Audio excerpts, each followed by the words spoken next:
સાવધાન અમદાવાદીઓ, તમે જે ગાયનું ઘી બજારમાંથી લાવીને ખાઈ રહ્યા છો તે ક્યાંક તમારા પરિવારના સ્વાસ્થ્ય સાથે બહુ મોટો ખેલ તો નથી કરી રહ્યું ને? શુદ્ધ ગાયના ઘીના નામે શહેરમાં પીરસાતા કથિત કાળા કારોબાર પર એએમસીના ફૂડ વિભાગે અત્યાર સુધીનો સૌથી મોટો સપાટો બોલાવ્યો છે.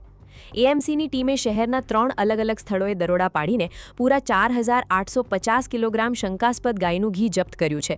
સીઝ કરાયેલા આ જથ્થાની બજાર કિંમત આશરે ₹31.81 લાખ જેટલી થાય છે.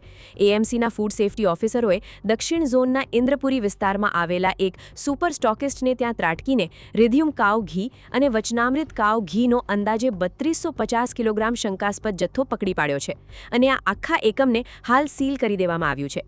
ફૂડ વિભાગે આ બંને બ્રાન્ડના ઘીના નમૂનાઓ લઈને તાત્કાલિક લેબોરેટરી પરીક્ષણ માટે મોકલી આપ્યા છે.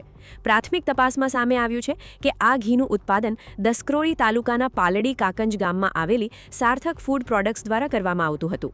આ નેટવર્કની કડીઓ શોધતા વટવાણીની વીરકૃપા ટ્રેડિંગ અને દુધેશ્વરની ત્રિશાલા એજન્સી પર પણ તંત્રએ દરોડા પાડ્યા હતા અને ત્યાંથી પણ વધુ 1600 કિલો શંકાસ્પદ ઘીનો જથ્થો વેચાણ માટે અટકાવી દીધો છે. તંત્રએ હાલ તો આ તમામ જથ્થો સીઝ કરીને આગળની વિગતો રાજ્ય સરકારના ઉચ્ચ અધિકારીઓને મોકલી આપી છે, પરંતુ આ ઘટનાએ આખા શહેરમાં ખળભળાટ મચાવી દીધો છે.